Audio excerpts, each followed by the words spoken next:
Assalamualaikum warahmatullahi wabarakatuh. Welcome back to our channel. Hope you all are good at your home and doing great. Science 1 में सबक number 4 का part 1 हमने दे चुके हैं और अब पार्ट 2 में हम देखते हैं अपना टॉपिक अनासर की कीमियाई अलामतें। अनासर की कीमियाई अलामतों में हम देखेंगे कि डाल्टन ने जो है वो अनासर को अलामतें देने के लिए कुछ मखसूस निशानियां बना के रखी थी। जैसे कि हाइड्रोजन के लिए उन्होंने क्या बनाया था, एक डॉट बनाया था। अगर हाइड्रोजन उनको शो करना है, कहीं बताना है अलामत के तौर पर, तो उसके लिए एक सर्कल में जो है वो इस तरह के डॉट का इस्तेमाल करते थे। और तांबे के लिए जो है वो सर्कल बनाकर उसमें इस तरह से सी का इस्तेमाल करते थे। तो डाल्टन ने क्या किया था, कुछ अनासिर की जो है वो एक मखसूस निशानियां बना दी थी। लेकिन इतने सारे अनासिर थे कि इस तरह की जो निशानियां हैं इसका इस्तेमाल कर पाना मुश्किल हो रहा था। ठीक है, तो धीरे धीरे तरक्की होती गई, तजुर्बात किए जाते थे कि किस तरह से इसको आसानी से लिखा जाए ताकि पूरी दुनिया में जो है वो उसको समझा जा सके, इलाके के अकॉर्डिंग ना हो। यानी कि अगर ऐसा है कि इंडिया में अलग इसको पढ़ा जा रहा है, बाहर की कंट्री में अलग पढ़ा जा रहा है, ये सोचना था कि एक ऐसा नाम और अलामत दी जाए कि जिसको पूरी दुनिया में जो है वो पहचाना जा सके। तो इसके लिए क्या किया गया, आयुपेक नाम, आयुपेक नाम, इसका फुल फॉर्म है international union of pure and applied chemistry. ठीक है, तो इसका इस्तेमाल जो है वो अब अलामतों के तौर पर किया जाता है। और ये क्या है, ये मंजूर शुदा नाम और अलामतें हैं जो दुनिया भर में इस्तेमाल की जाती है। मिसाल के तौर पर किसी भी अगर नाम को हमको लिखना है तो उसके पहले अल्फ़ाबेट का इस्तेमाल करके लिखेंगे। जैसे हाइड्रोजन, इसकी अलामत क्या है, H है। तो ये H जो है वो ये पूरी दुनिया में हाइड्रोजन को ही डिनोट करेगी। ठीक है, तो ये आयुपेक के ज़रिए जो है वो तयशुदा है, मंजूर शुदा है और पूरी दुनिया के लिए एक फ़िक्स है। तो इस तरीके से यहाँ पर आंसर की अलामत उसके नाम के पहले हुरूफ का इस्तेमाल किया जाता था, या तो दूसरे हुरूफ का, या दिगर मखसूस हुरूफ होते थे। तो अगर मान लीजिए कि हाइड्रोजन है, ठीक है, एक ही अल्फ़ाबेट से दो नाम शुरू हो रहे हैं और ये हीलियम है, तो अब इसको हम H नहीं लिख सकते। ठीक है, तो क्या किया गया, हाइड्रोजन को अलामत H दे दी गई और हीलियम को HE लिखा गया। अब जब दो अल्फ़ाबेट का इस्तेमाल किया जाता था तो पहला अल्फ़ाबेट हमेशा कैपिटल रखा जाता था और दूसरा अल्फ़ाबेट जो है वो हमेशा स्मॉल रखा जाता था। तो इस तरीके से मुख्तलिफ़ तरीक़ों का इस्तेमाल करके आसानी से जो है वो अनासिर को अलामतें दी गई ताकि पूरी दुनिया में जो है वो एक जैसी अलामतों का इस्तेमाल किया जा सके। उसके बाद हमारा अगला टॉपिक देखेंगे अनासिर और मुरक्कबात के सालिमात। ठीक है, तो पहले हम देखते हैं कि बाज़ अनासिर के जो जौहर होते हैं वो आज़ाद वजूद रखते हैं। मिसाल के तौर पर हीलियम और नियॉन, ये क्या है, आज़ाद वजूद रखते हैं। इसी तरह से ये अनासिर एक जौहरी सालमे की शक्ल में होते हैं, यानी कि ये हीलियम हो गया और ये नियॉन हो गया। इसको इस तरीके से लिखा जाता है। इसके अंदर सिर्फ एक ही जौहर जो रहता है वही उसका एक सालमा होता है, ये कंप्लीट एक सालमा है। ठीक है, अब इसके बाद में बाज़ औक़ात अनासिर जो होते हैं वो दो या दो से ज़्यादा जौहरों के तामुल से इन अनासिर के सालमे तैयार होते हैं। यानी इसमें कैसा है, एक ही अनासिर है, ठीक है, एक ही जौहर है, लेकिन बाज़ औक़ात ऐसे भी अनासिर पाए गए हैं जिसके अंदर दो या दो से ज़्यादा अनासिर होते हैं। उन अनासिर के मिलने के बाद जो है वो सालमे तैयार होते हैं। मिसाल के तौर पर नाइट्रोजन और ऑक्सीजन, हमेशा हम नाइट्रोजन और ऑक्सीजन N2 और O2 लिखते हैं। तो जब नाइट्रोजन और ऑक्सीजन के सालमे तैयार होते हैं तो इनके दरमियान जो है वो एक दूसरे के साथ में जो है वो तामुल करते हैं और तामुल करने के बाद जो मुरक्कबात तैयार होता है वो जो है वो उसके हम इनको नाइट्रोजन का सालमा और ऑक्सीजन का सालमा कहते हैं। यानी कि अनासिर में कीमियाई कशिश होती है, उसके बाद में जो है मुरक्कबात तैयार होते हैं। ठीक है, तो इस तरीके से अनासिर और मुरक्कबात के सालमात में सिर्फ दो ही चीज़ें याद रखना है कि कुछ जौहर आज़ाद होते हैं, कि कुछ अनासिर जो है वो आज़ाद होते हैं, उसमें एक ही जौहर पाया जाता है, और कुछ अनासिर ऐसे होते हैं जिसमें दो या दो से ज़्यादा जौहर पाए जाते हैं। मिसाल के तौर पर नाइट्रोजन और ऑक्सीजन है, और ये एक दूसरे के साथ कीमियाई तामुल करके जो है वो मुरक्कबात के साल में तैयार करते हैं। इसका मतलब ये है कि इस अनासिर के अंदर जो है वो कीमियाई कशिश होती है, यानी आपस में एक दूसरे के साथ कशिश होने की वजह से ये साल में तैयार करते हैं। तो यहाँ पर अगला टॉपिक देखते हैं, सालमी कमियत। सालमी कमियत जो है वो हम पढ़ चुके थे इसके पहले वाले टॉपिक में, पहले पार्ट में, जिसमें दिया हुआ था जौहर, जसामत, कमियत और गिरफ्त। तो ये तीनों टॉपिक जो है वो हम इसमें पढ़ चुके हैं। तो यहाँ पर हम मोल के बारे में पढ़ेंगे। मोल किसे कहते हैं?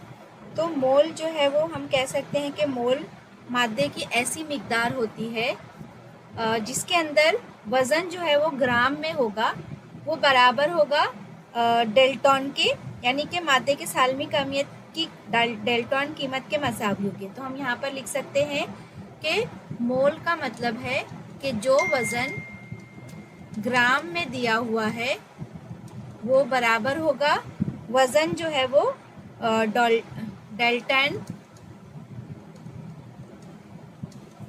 की कीमत के, यानी ये दोनों भी क्या होंगे? मसावी होंगे। तो हम यहाँ पे इसकी तारीफ देखेंगे कि मोल मादे की ऐसी मिकदार होती है। तो यहाँ पर इसकी तारीफ हम इस तरीके से बयान कर सकते हैं कि मोल मादे की ऐसी मिकदार होती है जिसमें मादे की ग्राम में कमियत, मादे की ग्राम में कमियत यानी कि उसका वज़न ग्राम में इस मादे के सालमी कमियत की डाल्टन कीमत के मसावी होती है। यानी जो ऊपर मैंने लिखा कि मोल क्या है, जिसका वज़न ग्राम में वो बराबर होगा डाल्टन की कीमत के। मिसाल के तौर पर हमारे पास 32 ग्राम ऑक्सीजन है। ठीक है, यहाँ पर हमारे पास एग्जाम्पल दिया हुआ है कि 32 ग्राम अगर हमारे पास ऑक्सीजन है तो हम लिखेंगे कि हमारे पास 1 मोल ऑक्सीजन होती है। ठीक है, तो ये दोनों भी मसावी होंगे। पानी की सालमी कमियत 18 है, इसलिए 18 ग्राम पानी यानी 1 मोल होगा। तो 18 ग्राम अगर पानी भी दिया हुआ है तो उसकी सालमी कमियत कितनी होगी? 1 मोल होगी। तो इस तरीके से मोल का मतलब होता है कि उसका वज़न जो है वो ग्राम में मसावी होगा डाल्टन कीमत के। ठीक है, तो ये चीज़ आपको यहाँ पर याद रखनी है। अब हम देखेंगे कि मुरक्कब का 1 मोल यानी मुरक्कब के सालमी कमियत के बराबर कीमत वाली ग्राम में कमियत होती है। तो मोल ये एसआई इकाई है। मोल क्या है? यहाँ पर एसआई इकाई है। ठीक है, ये आपको याद रखना है। अब मादे के मोल की तादाद हमको अगर मालूम करना है, यानी कि मादे की मोल की तादाद अगर पूछेगा कि कितनी है, तो यहाँ पे इसको n से जाहिर किया जाएगा। तो यहाँ पे हम लिखेंगे कि मादे की ग्राम में कमियत बटे मादे की सालमी कमियत। ठीक है, ये इसका फॉर्मूला आपको याद रखना है। इसके बाद में हम अपना अगला टॉपिक देखते हैं। इसके आगे हम अपना टॉपिक देखते हैं एवागैड्रो का अदद, यानी कि ये भी इसका ताल्लुक जो है वो मोल से ही है। यहाँ पर हम देखेंगे कि किसी भी मादे की 1 मोल मिकदार में सालमों की तादाद महदूद होती है। सालमों की तादाद यानी कि n यहाँ पर, ठीक है, महदूद होती है। इटली के साइंसदान एवागैड्रो, ये नाम एवागैड्रो का अदद क्यों रखा गया? साइंसदान के नाम से रखा गया। ठीक है, ने इस ज़मन में अपनी बुनियादी तहकीक की और इसलिए इस तादाद को एवागैड्रो अदद कहते हैं। उन्होंने तहकीक की इसलिए उनके नाम से इसको अदद को इसका नाम दे दिया गया और इसे Na से जाहिर किया जाता है। ठीक है, तादाद एवागैड्रो यानी A, तो इसलिए ये Na से इसकी अलामत जाहिर करती है, यानी एवागैड्रोज नंबर यानी कि Na। आगे चलकर साइंसदानों ने और मुख्तलिफ तजुर्बात किए और इसकी रोशनी में एवागैड्रो अदद की इन्होंने कीमत दरियाफ्त की और फिर क्या किया कि Na की एक फ़िक्स कीमत दरियाफ्त कर दी कि Na की यानी एवागैड्रो नंबर क्या है? 6.022 ज़रब 10 की क़ुव्वत 23। ये मुस्तकिल हो गया, फिक्स हो गया। ठीक है, तो किसी भी मादे का 1 मोल, अगर कोई भी मादा है उसका 1 मोल का मतलब क्या होता है 6.022 ज़रब 10 की कुवत 23।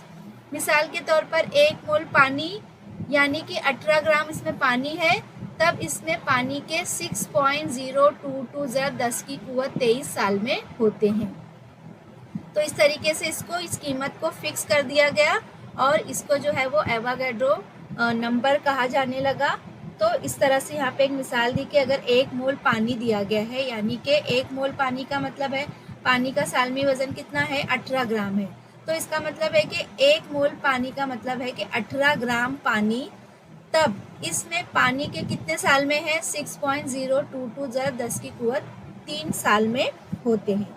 अब मिसाल के तौर पर हमको यहाँ पर कार्बन डाइऑक्साइड मालूम करना है कि 66 ग्राम में कार्बन डाइऑक्साइड के कितने साल में होते हैं। ठीक है, तो यहाँ पर हम देखेंगे कि कार्बन डाइऑक्साइड की ग्राम में कमियत कितनी दी गई है। अब हमारे पास यहाँ पे मालूम करना साल में, तो साल में मालूम करने के लिए हमारे पास फॉर्मूला है मादे के मोल की तादाद, यानी कि हमको यहाँ पर n मालूम करना है। तो हम यहाँ पर लिखेंगे कार्बन डाइऑक्साइड में मोल की तादाद, तो साल में मालूम करना यानी उसकी तादाद मालूम करना। तो हम यहाँ लिखेंगे कार्बन डाइऑक्साइड की ग्राम में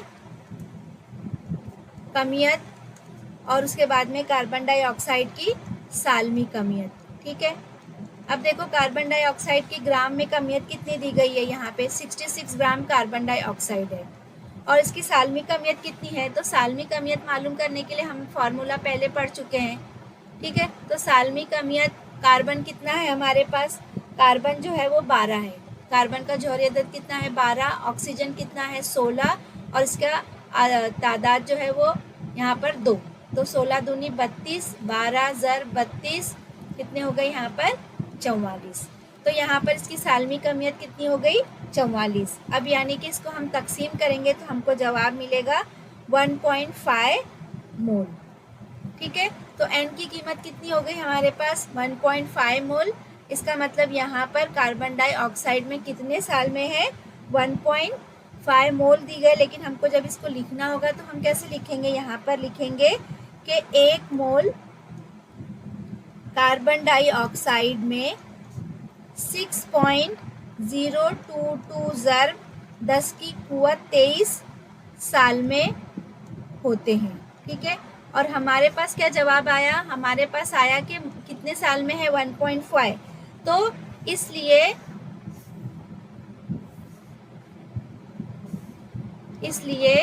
1.5 मोल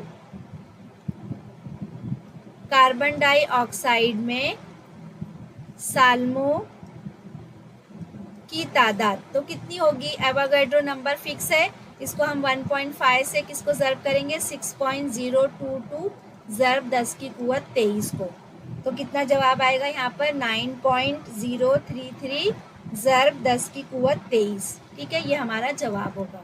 तो इस तरीके से हमको सालों की तादाद मालूम करना है। तो किससे मल्टीप्लाई करना है, 1 मोल की कीमत है 6.022 ज़रब 10 की कुवत 23, तो जितने भी मोल आएंगे उससे उसको मल्टीप्लाई करेंगे तो वो हमारे सालों की क्या होगी तादाद हमको फिक्स मिल जाएगी। अब देखो यहाँ पर और एक्सप्लेन करने के लिए यहाँ पर कुछ मिसालें दी गई हमारे पास। 1 मोल नमक के अंदर यानी कि 6.022 ज़रब 10 की कुवत 30 साल में होते हैं। ठीक है, अब 1 मोल पानी, यहाँ पे देखो 1 मोल पानी दिया गया है, उसमें 6.022 ज़रब 10 की कुवत 23 साल में। अब यहाँ पे 144 बयास दी गई है, इसको हम 1 ग्रास बोल सकते हैं। 1 ग्रास यानी कि क्या हो गया, इसके अंदर 144 बयाजे है, तो इसने कितना सेट बनाया 1 2 3 4 5 6। ठीक है, तो ये 6 का जो सेट है, अब अभी हम इसको 144 को 6 से तकसीम करते हैं, 6 दूनी 12 और 6 चौक 24, यानी कि 24 का 6 सेट है, तो इसको क्या कहा जाता है 1 ग्रास कहा जाता है। ठीक है, और 1 दर्जन केला यानी उसमें कितने होते हैं 12 केले होते हैं। तो इसी तरीके से जैसे हम इसको इस तरह से शॉर्ट में लिखते हैं, बोलते हैं 1 दर्जन 1 ग्रास, इसी तरह से इसको भी एक मोल का मतलब होता है 6.022 ज़रब 10 की कुव्वत 23 होता है। ठीक है, ये चीज़ आपको यहाँ पर ध्यान में रखना है। और इसको 6.022 ज़रब 10 की कुव्वत 23 को जो है वो एवोगैड्रो अदद कहा जाता है, ये आपको याद रखना है। इसके बाद हमारा अगला टॉपिक जो है वो गिरफ्त है। गिरफ्त जो है वो मैंने पार्ट 1 में ही आपको पढ़ा दी थी कि गिरफ्त किसे कहते हैं। गिरफ्त का मतलब होता है कि आयनी बंदिश बनते वक्त अंसर का जौहर जितने इलेक्ट्रॉन खोता है या जितने इलेक्ट्रॉन हासिल करता है उसको उस अंसर का जो है वो गिरफ्त कहते हैं। तो ये गिरफ्त का जो टॉपिक है वो हमारे पार्ट 1 में मैंने आपको पढ़ा दिया है। ठीक है, इसके बाद पेज नंबर 54 पे कुछ कॉलम दिए गए हैं जिसमें जौहरी अदद दिया गया है। देखते हैं हम यहाँ पर। तो यहाँ पर ये टॉपिक मैंने आपको पढ़ा दिया है। अब यहाँ पे देखो जुदुल में कॉलम दिए गए हैं। तो यहाँ पे हाइड्रोजन जौहरी अदद 1 है, इलेक्ट्रॉनिक तश्कील 1, गिरफ्ती इलेक्ट्रॉन 1, गिरफ्त 1, क्योंकि ये एक इलेक्ट्रॉन या तो देगा या तो हासिल खो देगा या तो ले लेगा, इसलिए इसके गिरफ्ती इलेक्ट्रॉन कितने होंगे, 1 होंगे। इसी तरीके से यहाँ पर बहुत सारी हमारे पास मिसालें दी गई है। जौहरी अदद दिया गया है, इलेक्ट्रॉनिक तश्कील दी गई है। तो ये तमाम चीज़ें जो है वो मैं आपको पार्ट 1 में अच्छे से एक्सप्लेन कर चुकी हूँ। तो वो चीज़ें आप वहाँ पर देख सकते हैं कि गिरफ्त में गिरफ्त यानी क्या है। आगे अगला टॉपिक देखते हैं। तो यहाँ पर हम अपना अगला टॉपिक देखते हैं असलिये, रेडिकल्स। ठीक है, बहुत इंपॉर्टेंट है समझना आपको इसको। तो रेडिकल्स यानी असलिये किसे कहते हैं हम, जो मुरक्कबात आयन से मिलकर बने होते हैं। इसके पहले मैंने आपको गिरफ्त बताई थी। गिरफ्त के अंदर मैंने आपको दिखाया था कि पॉजिटिव और मनफी इलेक्ट्रॉन जो है वो इसके गिर्द गर्दिश करते रहते हैं और प्रोटॉन इसके मरकज़े में पाया जाता है। तो कैसे रहता है ये, मतलब यहाँ पर ये मिसाल तो नहीं रहेगी सूटेबल, लेकिन इसमें कैसा रहता है कि कोई भी मुरक्कब जो है वो आयन से मिलकर बना होता है। अब ये आयन के अंदर क्या होते हैं, 2 तरह के आयन होते हैं, एक मस्बत आयन और एक मनफी आयन। ठीक है, तो यहाँ पे हम कह सकते हैं कि जब आयनी बंदिश के दौरान मुरक्कबात बनते हैं तो उनके 2 हिस्से होते हैं। एक तो केटायन, पहले इसकी सिंपल हम ये तारीफ लिख लेते हैं कि असलिये का मतलब होता है कि मुरक्कबात जो आयन बनाते हैं या आयन से मिलकर बनते हैं उनको हम कहते हैं असलिये। ठीक है, तो केटायन यानी के मस्बत आयन हो गए और एनायन यानी के मनफी बारदार होंगे। ठीक है, तो ये चीज़ आपको याद रखना है कि आयनी बंदिश के दौरान जब मुरक्कबात जब आयन से मिलकर बनते हैं तो उस वक्त वहाँ पर केटायन और एनायन होता है, यानी कि इसके 2 हिस्से होते हैं। केटायन का मतलब होता है मस्बत बारदार और एनायन का मतलब होता है मनफी बारदार। ये दोनों आयन जो है वो आज़ादाना तौर पर मिलकर कीमियाई तामुल में हिस्सा लेते हैं और कीमियाई तामुल में हिस्सा लेने के बाद में क्या बनाते हैं, मुरक्कबात बनाते हैं। तो इन्हें क्या कहा जाता है, इन्हें असलिये कहा जाता है।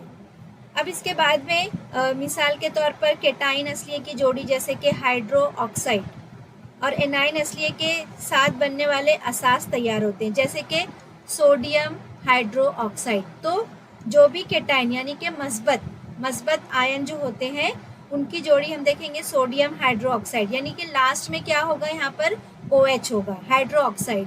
ठीक है, तो जो केटाइन असलिये होते हैं वो क्या बनाते हैं, hydro oxide A9 hydro oxide बनाते हैं और एनाइन असलिये के साथ बनने, जब ये एनाइन असलिये के साथ मिलते हैं तो बनने पर ये मुख्तलिफ किस्म के असास तैयार करते हैं। Sodium hydro oxide, potassium hydro oxide. इसलिए इस केटाइन को क्या कहा जाता है, यहाँ पर इनको जो है वो असासी असलिये कहा जाता है। ठीक है, क्योंकि इनकी पहचान क्या है असासी असलिये की, क्योंकि ये केटाइन आयन तैयार करते हैं, यानी कि मस्बत आयन तैयार करते हैं। इसके बरक्स जो है वो इसका उल्टा एनायन असलिये की जोड़ी जब बनाते हैं हम, यानी कि जब मनफी बारदार की जोड़ी बनती है तो उस वक्त जो है वो हाइड्रोजन आयन तैयार होता है। ठीक है, इसके पहले केटाइन मस्बत में हाइड्रो ऑक्साइड और एनायन में हाइड्रोजन आयन तैयार होता है। मिसाल के तौर पर यहाँ पर हाइड्रोक्लोरिक एसिड HCl, तो यहाँ पर H है, H का मतलब हाइड्रोजन, ये क्या है, यहाँ पर ये एनायन बन रहा है, ठीक है। तो ये तेज़ाब तैयार करते हैं। तो यहाँ पर क्लोरिक एसिड हो गया, H2SO4 सल्फ्यूरिक एसिड हो गया। तो यहाँ पे क्या है, यहाँ पर हाइड्रोजन है।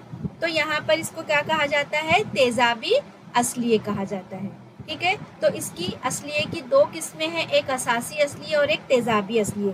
तो हम इसकी पहचान कैसे करेंगे, तो जहाँ पर मस्बत आयन होंगे, जहाँ ऊपर न जमा की अलामत होगी, वो सब क्या है, केटायन है, यानी कि मस्बत आयन है, और ये असासी असलिए है, और जिस पे नफ़ी की अलामत है वो कैसे हैं, तेज़ाबी असलिए। तो देखो यहाँ पे दिया गया किताब में कि झेल की असलियों में तेज़ाबी और असासी असलिए कौन कौन से हैं, उसको बताइए। तो जितने भी जमा वाले हैं, अब यहाँ पे हम लिख लेते हैं असासी असलिए। तो असासी असलिए में हम क्या लिखेंगे, Ag+, कॉपर +2, इसके बाद Fe+3, और भी जितने भी प्लस वाले हम इसमें लिखेंगे। इसके बाद में तेज़ाबी असली यानी कि जो मनफी आयन बनाते हैं, एनायन बनाते हैं, तो उसमें से हम जितने भी माइनस वाली अलामतें हैं उसको लिख लेंगे, यानी -Cl, chlorine minus, iodine minus, इसके बाद में सल्फर डाइऑक्साइड -2। इस तरीके से जितने भी माइनस वाले हैं वो सब क्या कहलाएंगे, तेज़ाबी असलिए कहलाएंगे, ठीक है। तो यहाँ पे आपको ये चीज़ समझ में आ गई होगी कि असलिए का मतलब होता है कि ऐसे मुरक्कबात जो आयन से मिलकर बनते हैं उनको असलिए कहा जाता है। जैसे कि केटायन आयन मस्बत बारदार होते हैं और एनायन मनफी बारदार होते हैं। इसके दो हिस्से हैं, असासी असलिए जो है वो हाइड्रो ऑक्साइड बनाते हैं और तेज़ाबी असली हाइड्रोजन आयन बनाते हैं। इसकी पहचान के लिए सबसे बेहतर है कि हम ये ध्यान रखें कि मस्बत, जितनी भी मस्बत की निशानी है वो असासी असलिए होंगे, और जो मनफी निशानी दी गई है वो तेज़ाबी असलिए होंगे, ठीक है। तो हम आसानी से इसकी जमात बंदी कर सकते हैं, इनको अलहदा कर सकते हैं। अब इसके बाद में नीचे एक और चीज़ दी गई है, यहाँ पर हमारे पास हम देख रहे हैं कि यहाँ पे ये जो अनासिर दिए गए हैं वो सिंगल है, जैसे कि सिल्वर है, मैग्नीशियम है, क्लोरीन है, ठीक है। और यहाँ पर कुछ जो दिया गया, यहाँ पर SO4 दिया हुआ है, यहाँ पे NH4 है। तो यहाँ पे दो अनासिर मिले हुए, नाइट्रोजन भी और हाइड्रोजन भी है, सल्फ़र भी है, ऑक्सीजन भी है। यहाँ पर भी नाइट्रोजन है और हाइड्रोजन है, यहाँ पर नाइट्रोजन और ऑक्सीजन है, यानी कुछ जो है वो दो अनासिर से मिलकर बने हुए हैं और कोई जो है वो सिंगल है, सिर्फ अनासिर। तो ऐसे अनासिर जो जिसके अंदर सिर्फ एक ही जौहर रखने वाले जो अनासिर है उनको सादा असलिए कहते हैं, ठीक है। तो सादा असलिए के अंदर क्या होंगे, एक जौहर होंगे। एक जौहर मतलब वो सिंगल नाम होगा, जैसे कि Ag+, मैग्नीशियम +2, क्लोरीन, ठीक है। तो माइनस, और यहाँ पर Fe+2, ये सब क्या है, एक ही जौहर के नाम है। और इसके बाद में दूसरा जो है वो मुरक्कब असलिया। मुरक्कब असलिया का मतलब होता है कि इसके अंदर एक से ज़ायद जौहर मिले हुए। मिसाल के तौर पर NH4 के अंदर देखो नाइट्रोजन भी है, हाइड्रोजन भी है। SO4, इसमें भी सल्फ़र है और ऑक्सीजन भी है। फिर इसी के तरह से NO3, इसमें नाइट्रोजन और ऑक्सीजन है। तो ये सब यहाँ पे ClO3-, इसमें क्लोरीन भी है और ऑक्सीजन भी है। तो ये क्या है, ये दो जौहरों से मिलकर बने हुए, दो या दो से ज़्यादा भी हो सकते हैं, ठीक है। तो जब कोई असलिया बारदार जौहरों यानी कि दो ज़्यादा जौहरों से मिलकर बना होता है तो उसे मुरक्कब असलिया कहा जाता है, और जो जिसके अंदर सिर्फ एक जौहर होते हैं उसको सादा असलिया कहा जाता है। तो ये असलिए के टॉपिक में आपको 3 चीज़ें याद रखना है। एक तो उसकी तारीफ़, इसके बाद में असलिए के अंदर मतलब इसके कौन से 2 हिस्से हैं, केटायन और एनायन, उसके बाद में तेज़ाबी और असासी असलिए, उसके बाद में दूसरा जो है वो सादा और मुरक्कब असलिया। तो ये आपको समझ में आ गया होगा, बहुत ही आसान है समझना इसको कि किस तरीके से हम इसको आइडेंटिफाई करें। तो यहाँ पर हम देखते हैं अपना हमारा आखिरी टॉपिक है कि मुरक्कबात के कीमियाई ज़ाब्ते लिखना, एक जायज़ा। तो इसमें मुरक्कबात के कीमियाई ज़ाब्ते लिखने के लिए आपको सबसे पहले जो है वो यहाँ पर गिरफ्त मालूम होना ज़रूरी है कि गिरफ्त किसे कहते हैं, ठीक है। तो गिरफ्त मैंने आपको समझाई थी इसके पहले। हम देखते हैं, हमने कुछ मिसालें देखी, जैसे कि हमने यहाँ पर देखा Na+, Cl minus, SO4 minus, ठीक है। तो यहाँ पर हम देखेंगे कि किसी पे प्लस है, किसी पे माइनस है, और यहाँ पे फिर से अगर देखेंगे तो Ag सिल्वर प्लस। तो ये प्लस और माइनस की निशानी कहाँ से आती है, ठीक है। तो यहाँ पे इसको क्या कहते हैं, अब यहाँ पे दूसरा एक और ले लेते हैं Ca+2। तो इसके ऊपर जो ये अलामत दी गई है, ये अलामत असल में होती क्या है और ये नंबर असल में होता क्या है। तो ये जो नंबर दिया गया है यहाँ पे कुछ नहीं यानी 1 है, ठीक है। तो ये जो नंबर दिया गया है यानी कि ये इसकी गिरफ्त कहलाती है। अब गिरफ्त में देखो, मैंने मिसाल के तौर पर हम ले लेते हैं सोडियम। अब सोडियम का जौहरी अदद कितना है, 11 है। इसकी इलेक्ट्रॉनिक तश्कील की जाए तो पहले खोल में 2 इलेक्ट्रॉन, आखिरी दूसरे खोल में 8 इलेक्ट्रॉन। अब यहाँ से 10 हो गया, कितना बचा, 1। आखिरी खोल में बचा 1 इलेक्ट्रॉन। अब 1 इलेक्ट्रॉन क्या करेगा, ये 1 इलेक्ट्रॉन ये किसी को दे देगा, क्योंकि इसके पास आखिरी खोल में बहुत कम इलेक्ट्रॉन है, 1 ही इलेक्ट्रॉन है। इसको दूसरे से 7 इलेक्ट्रॉन लेना होगा, तो इसको इतना ज़्यादा इलेक्ट्रॉन कोई देगा नहीं, तो क्या करेगा, ये अपना 1 इलेक्ट्रॉन दे देगा। अब देखो, जब हम किसी को कोई चीज़ देते हैं तो हमको अंदर से बहुत अच्छा महसूस होता है ना। किसी को हम किसी की मदद कर देते हैं तो अंदर से हमको अच्छी फीलिंग आती है, यानी कि पॉजिटिव फीलिंग आती है हमको, ठीक है। तो पॉजिटिव फीलिंग आना, जब यानी हम किसी की मदद करते हैं तो हम बहुत खुश हो जाते हैं, अच्छा लगता है हमको। तो जब ये किसी को देगा अपना इलेक्ट्रॉन तो ये पॉजिटिव हो जाएगा। तो इसलिए यहाँ पर इसने कितने इलेक्ट्रॉन दिया, 1 इलेक्ट्रॉन दिया, तो इसलिए सोडियम क्या होगा, पॉजिटिव, ठीक है। तो पॉजिटिव का मतलब ये है कि सोडियम ने अपना 1 इलेक्ट्रॉन किसी को दे दिया। आया समझ में। अब इसी तरीके से मैं मिसाल ले लेती हूँ क्लोरीन की। अब क्लोरीन का जो है वो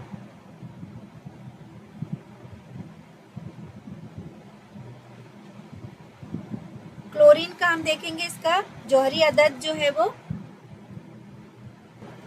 तो यहाँ पर क्लोरीन का जौहरी अदद जो है वो 17 है। अब हम इसकी इलेक्ट्रॉनिक तश्कील करते हैं, 2, 8, 10 हो गए और फिर बचा 7, 17, ठीक है। अब देखो, इसके आखिरी खोल में 7 इलेक्ट्रॉन है, तो ये क्या करेगा, ये किसी से 1 इलेक्ट्रॉन लेगा, क्योंकि इसके पास 7 इलेक्ट्रॉन है, ज़्यादा है, तो ये अपना इलेक्ट्रॉन देगा नहीं क्योंकि इसके पास ज़्यादा है। तो क्या करेगा, ये एक किसी से लेगा, ठीक है। तो ये क्या कर रहा है, मांग रहा है, और मांगने में हमको कितना बुरा महसूस होता है, शर्म महसूस होती है कोई चीज़ किसी से मांगने में, तो हमको अंदर से अच्छी फीलिंग नहीं आती है, निगेटिव फीलिंग आती है। तो जब हम कोई चीज़ किसी को देते हैं, जब हम कोई चीज़ किसी से लेते हैं तो हम क्या हो रहे हैं, निगेटिव, वहाँ पे निगेटिव फीलिंग्स आती है, तो निगेटिव चार्ज है, इसलिए क्लोरीन के ऊपर क्या होगा, माइनस, ठीक है। कितने इलेक्ट्रॉन ले रहा है, 1 ही इलेक्ट्रॉन ले रहा है, इसलिए यहाँ पर कोई लिखने की एक ज़रूरत नहीं है, सिर्फ एक नफ़ी और मस्बत और मनफी लिखना है। अब यहाँ पे देखो, जो +2 लिखा है, इसका मतलब ये कि इसने अपना 2 इलेक्ट्रॉन किसी को दे दिया। आया समझ में। तो ये जो ऊपर इसके लिखा हुआ होता है वो उसकी गिरफ्त होती है। तो यहाँ पर इसने 1 क्लोरीन दिया और इसने एक क्लोरीन लिया और एक ने दिया। अब इसके हमको कीमियाई ज़ाब्ते में क्या करना है, इसमें जो है वो मिसाल के तौर पर हमको Na+ है, तो मरहला नंबर 1 में क्या करना है, हमको इसकी असलियों की अलामत लिखना है, यानी ये सोडियम है और हमने दूसरा ले लिया क्लोरीन, ठीक है। इसके बाद में इसकी गिरफ्त, अब इसकी गिरफ्त कितनी है, सोडियम ने जो है वो 1 इलेक्ट्रॉन क्या किया, दे दिया, और क्लोरीन ने क्या किया, 1 इलेक्ट्रॉन ले लिया। अब हम क्या करेंगे, इन दोनों को तिरछी ज़र्ब करेंगे, ठीक है। तो सोडियम को 1 से ज़र्ब करेंगे तो सोडियम ही आएगा, और क्लोरीन को 1 से ज़र्ब करेंगे तो क्लोरीन ही आएगा। तो इसका मतलब ये क्या बन गया, NaCl, यानी कि ये मस्बत हो गया, ये मनफी हो गया। तो लेकिन इसको हमको लिखना नहीं है ऊपर, हम इसका मुरक्कब लिखेंगे तो क्या लिखेंगे, NaCl, यानी सोडियम क्लोराइड। तो इस तरीके से मुरक्कबात का कीमियाई ज़ाब्ता बनता है। दूसरी एक और मिसाल तुम्हारे किताब में दी गई है, सोडियम सल्फेट, NaSO4। सोडियम जो की गिरफ्त कितनी है, 1 है, और सल्फेट की गिरफ्त कितनी है, 2 है। अब इनको ज़र्ब करेंगे, तिरछी ज़र्ब करेंगे। यहाँ पर सोडियम को 2 से ज़र्ब किए तो क्या आ गया, Na2 हो गया, और SO4 को 1 से ज़र्ब करेंगे तो SO4 ही आ गया। तो इस तरीके से ये क्या बना, Na2SO4 सोडियम सल्फेट। तो इस तरीके से ये हमारे मुरक्कबात का कीमियाई ज़ाब्ता हम इस तरीके से लिखेंगे। तो यहाँ पर हमारा लेसन कंप्लीट होता है। अगले वीडियो में इंशाल्लाह ताला आपको क्वेश्चन आंसर हम ज़रूर करवा देंगे। इतना आई होप आप लोगों को समझ में आ गया होगा।